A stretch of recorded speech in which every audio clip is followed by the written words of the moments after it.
इस वक्त हमारे साथ मौजूद हैं कांग्रेस के वरिष्ठ नेता और उत्तर प्रदेश, उत्तराखंड, मिजोरम के राज्यपाल रह चुके अजीज कुरैशी साहब। अक्सर अपनी साफगोई को लेकर के सुर्खियों में रहते हैं और एक बार फिर से इनका एक वीडियो वायरल हो रहा है जिसमें इन्होंने कई सारी बातें कही हैं। लेकिन अजीज साहब, सबसे पहले मैं शुरुआत करूंगा उस बयान से जिसको लेकर के कई सारे सवाल खड़े हो रहे हैं। आपने कहा कि 22 करोड़ मुसलमान हैं, 1-2 करोड़ मर भी जाएं तो कोई हर्ज नहीं, पानी जब हद से गुजर जाए तो हमें तैयार रहना चाहिए। ये किस संदर्भ में आपने बयान दिया? मैंने इस संदर्भ में कहा था कि मुसलमानों पर इल्ज़ाम लगाया जाता है कि वो आतंकवादी हैं, जिहादी हैं और मुल्क के लिए खतरा हैं। और एक ताकत, एक बहुत बड़ा क्लास इस मुल्क में ऐसा है, भारत में, जो एक कहता है कि मुसलमानों को देश से बाहर निकल देना चाहिए। पाकिस्तान वाले लिया इन लोगों ने, they should be thrown through out to Pakistan. देश के इन गद्दारों को गोली मारो, खानों को, वो इस तरह के नारे लगते हैं मतलब के। और कभी कभी कहा जाता है कि हम भारत को स्पेन बना देंगे। स्पेन में 800 साल मुसलमानों ने रूल किया था। और स्पेन की हुकूमत जो थी वो तीन सब कॉन्टिनेंट में थी, एशिया, अफ्रीका और यूरोप, तीन जगह हुकूमत थी इनकी। तो कि हम स्पेन बना देंगे, इनको रहने नहीं देंगे और ये मुल्क सिर्फ हिंदुओं का मुल्क होगा। मैंने उस पर कहा था कि ये बात गलत है। मुसलमान वफादार कौम है, मुसलमानों ने सबूत दिया है। और आज भी मुसलमानों का ये मजहबी कर्तव्य है कि देश पर कोई खतरा आए, कोई हमला हो, एग्रेशन हो, तो सबसे पहले मुसलमान के बच्चे बच्चे को अपना सर भारत के लिए कटवा देना चाहिए।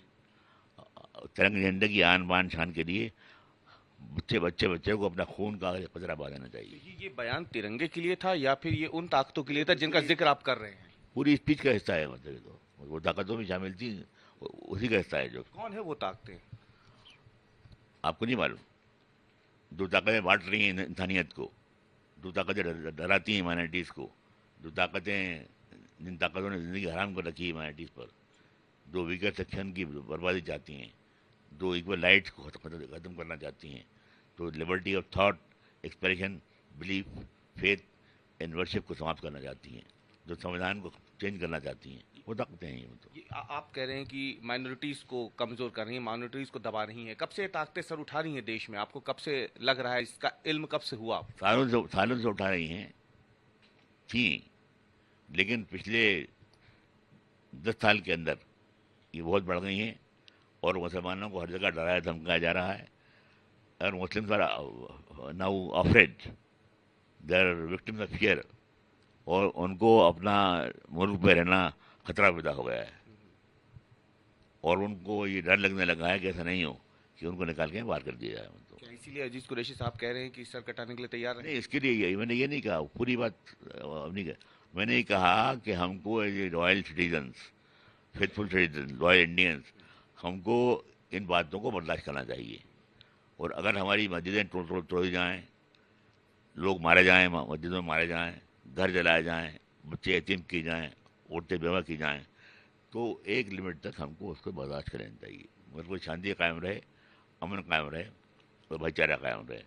लेकिन अगर उस पर भी लोग नहीं माने, जो ताकत इस्लाम दुश्मन, मुस्लिम दुश्मन है, अगर वो चाहें कि वो मुल्क, भारत को मुसलमानों से पाक कर दें, सर्वनाश कर दें, मुसलमानों का नामो निशान मिटा दें, तो उसके लिए अगर वो डिटरमेंट होंगे तो फिर मुसलमानों को भी सोचना पड़ेगा।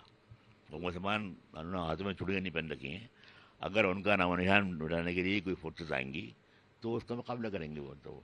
और उस मुकाबले में 22 करोड़ की आबादी है, मर जाए करोड़ दो करोड़ को कोई कम की बात नहीं है। तो सर यही तो आरोप लग रहे हैं फिर आप पे कि आप भड़का तो नहीं रहे एक समाज को? भड़का कह रहा हूँ मैं, मेरी बात, जब मैं भारत के लिए मानने की बात कर रहा हूँ, भारत का झंडा उठाने की बात कर रहा हूँ, भारत के लिए खून पानी देने की बात कर रहा हूँ, तो भड़काना कहाँ हो गए? भड़कना कहाँ हो गया बताइए मुझे आप। जब मैं हिंदुत्व का विरोध कर रहा हूँ, हिंदुत्व की बुनियाद पर कोई सरकार नहीं बन सकती, कांग्रेस पार्टी अगर इसमें है तो उसको भी कंडेम कर रहा हूँ, भड़काना हो गया सब कुछ।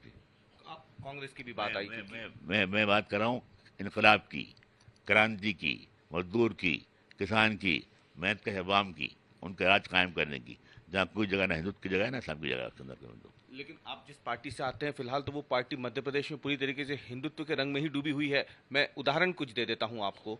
आपके पूर्व मुख्यमंत्री हैं कमलनाथ। वो कहते हैं कि मैं, मुझे गर्व है, मैं हिंदू हूं, और वो बागेश्वर धाम की कथा करवाते हैं अपने क्षेत्र में। कांग्रेस कार्यालय में बाकायदा सुंदरकांड का पाठ होता है, हनुमान चालीसा होती है, पुजारी प्रकोष्ठ की बैठकें होती हैं। प्रियंका गांधी आती हैं, वो नर्मदा जी की आरती करती हैं। राहुल गांधी आते हैं, वो महाकाल मंदिर जाते हैं। कांग्रेस पार्टी के कार्यक्रमों के जरिए ही हुआ, जब वो कांग्रेस के प्रचार के लिए आ रहे हैं तब ये हो रहा है। इसे आप कैसे देखते हैं? व्यक्तिगत रूप से जाता है, अगर कोई महाकाल जाए या किसी और मंदिर जाए, ये कोई कार्यक्रम कराए, पर्सनली उससे मुझे कोई इताद नहीं है। लेकिन अगर पॉलिटिकल हेडक्वार्टर में कांग्रेस पार्टी की कोई मूर्ति की स्थापना हो, वहाँ कोई कथा हो, वहाँ कोई पूजा पाठ इस तरह का हो, सियासी हमारा जो दफ्तर है, हमारे हमारे जो, उन पर एतराज़ मुझे, मतलब वो करने का अधिकार नहीं है। आप भगवा झंडे लगे तभी कांग्रेस कार्यालय में, पूरे पूरे कांग्रेस कार्यालय में भी लगे। गलत लगे उसको तो बोला कह रहा हूँ मैं। वो गलत झंडे भी लगे, मूर्ति की स्थापना भी हुई, नारे भी लगे जय श्री राम के, गर्व से कहो मैं हिंदू हूँ, ये के नारे भी लगे। ये ना गलत बात है। ये नेहरू के ख्वाबों को मर्डर करना है। ये नेहरू के जो ख्वाब थे हिंदुस्तान के लिए, उनको कत्ल करना है, उनको भी बर्बाद करना है उनको। ये वही तो कह रहा हूँ, और क्या कह रहा हूँ मैं। तो क्यों कांग्रेस को सर मध्य प्रदेश में हिंदुत्व की ओर बढ़ना पड़ रहा है? क्या जरूरत आन पड़ी कांग्रेस को? क्योंकि कांग्रेस सेकुलर पार्टी अपने आप को कहती है, फिर अचानक से कांग्रेस को क्या हो गया? चलो बड़ी है, लेकिन अगर कुछ लोग उससे हट रहे हैं तो उसका मेरे पास क्या इलाज है? उसका मतलब उन्हीं को तो रोकने की कोशिश कर रहा हूँ मैं। आप इतने सीनियर लीडर हैं, कभी आपने आला कमान को इस बारे में जानकारी दी कि मध्य प्रदेश कांग्रेस में क्या हो रहा है? 10 बार, 10 बार रिकॉर्ड है, लिखा है मैंने, सबको लिखा है कि साहब ये हमारे मसाइल का हल नहीं है, ये ना हमारी मंजिल है ये, और ये हम भटक जाएंगे, और हमारी इतिहास, हमारा कल्चर, हमारी हिस्ट्री सब खत्म हो जाएगी। इससे हमको बचना चाहिए। ऐसे आगे अभी जो कमलनाथ जी ने बयान दिया था, 82% हिंदू हैं देश में, उस पर आपकी उनके बयान में स्कूट किया गया है, मतलब उनका वो हिंदू अगर है 82% हिंदू मुल्क का है तो वो कह सकता है कि ये, लेकिन हमारी गवर्नमेंट जो है वो सेकुलर है, गवर्नमेंट बनी है संविधान के ऊपर, और गवर्नमेंट हमारी उस तरह चलेगी। ये हिस्सा आपका निकाल दिया गया। और एक बात मैं ये सब कहने के बाद भी मैं एक बात कहना चाहता हूँ कि कमलनाथ और दिग्विजय सिंह, इन दोनों के सेकुलर क्रेडेंशियल पर कोई अब उंगली नहीं उठ सकता। इनके सेकुलर क्रेडेंशियल इतने स्ट्रांग हैं, इतने ओपन हैं, इतने वाजे हैं कि उन पर कोई उंगली उठाने की हिम्मत नहीं कर सकता। ये कांग्रेस की फिलासफी, उसकी पॉलिसी, उसके संविधान, उसके अपने मैनिफेस्टो, उसके पाबंद हैं, चलते हैं हिसाब से। लेकिन ये बीच में जो बातें आ जाती हैं हिंदुत्व की, वो गलत है, वो नहीं होना चाहिए। यही तो मैं कह रहा हूँ सर कि अगर आप जब इतने खुल करके बातें कहते हैं, मैंने आप शुरुआत में ही कहा था कि बड़ी साफगोई से आप अपनी बात रख देते हैं, तो आपको डर नहीं लगता कि इतनी पुरानी पार्टी जिसके लिए आपने सब कुछ दिया, वो आप पे कहीं कार्रवाई ना कर दे, आपको निकाल तो नहीं निकाल दे उसमें कौन सा आसमान गिर जाएगा उससे? अभी तो कोई इंडिविजुअल है, उसको पार्टी निकाल दे, रख दे, उसके क्या फर्क पड़ेगा? मेरी बात तो कायम रहेगी ना। मेरी बात पे अगर एक आदमी भी मेरी बात दोहरा दी तो जिंदगी कामयाब है मेरी। एक आदमी भी वो कह दे जो मैं कह रहा हूँ, मान लिया उसको, तो लाइफ है सक्सेसफुल।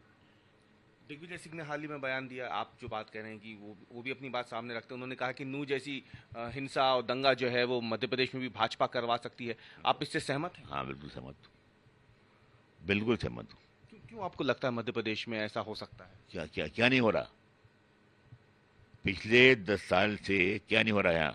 मुसलमानों को डराना, धमकाना, उनको ज्यादती साथ उनके, और कभी नहीं हुआ कि जो मुल्क को लोग लीड करते हों, जो प्राइम मिनिस्टर हों, होम मिनिस्टर हों, इस तरह के लोग जो हों के, उनके भाषणों से लोग खौफजदा हो जाए, डर जाए उनकी भाषणों से। उनकी बातों को लोग ये समझने लगें कि एक मखसूस एक पर्टिकुलर सेक्शन के लिए वो बोल रहे हैं। मतलब उनकी बातों से करोड़ों लोग जो हैं भयभीत हो जाए। वो हो रहा है ना ये तो ये आप इसीलिए लग रहा है आपको कि एमपी में भी ऐसा हो सकता है, नूह जैसा कांड, दंगा फसाद? मैंने अभी कहा शायद पिछले किसी बातचीत में कि पिछले 10 साल से Muslim community is compelled to live in India under the shadow of death. हर जगह छाप छाया है उन पर खौफ का, डर का, हेट्रेड का, डिवीजन का, तकसीम का, बर्बादी का, हर जगह डर उनको लगा हुआ है। ये जो बुलडोजर चल रहे हैं, आप इसको भी इसी श्रेणी में रखते हैं? मामा का बुलडोजर एमपी में चल रहा है, बाबा का बुलडोजर यूपी में चल रहा है। वाला गलत है, मतलब बिल्कुल। This is part of that. Bulldozer और एनकाउंटर जो हुए हैं देश में, मैं नहीं कह रहा खाली मुसलमानों के हुए हैं, लेकिन उनका जो परसेंटेज है, जो संख्या है, जो लोकेशन है, वो डेफिनेटली एंटी मुस्लिम है। बहुत बहुत धन्यवाद हमसे बात करने के लिए। साफगोई से अपनी बात रखने वाले अजीज कुरैशी साहब, जिन्होंने आज तक से खास बातचीत की है और उनके बयानों को लेकर के उन्होंने सफाई तो दी ही है, लेकिन इसके साथ उन्होंने एक बात जरूर कह दी है कि हिंदुत्व की बात यदि बार बार कांग्रेस करती है तो कहीं ना कहीं वो अपने मकसद से भटकती हुई दिख रही है और इस बात पर वो कायम है। उनका साफ कहना है कि भले ही मुझ पर पार्टी कोई एक्शन करे, लेकिन मैं अपनी बात से पीछे नहीं हटूंगा। कैमरामैन अमरीश के साथ रवीश पाल सिंह, भोपाल।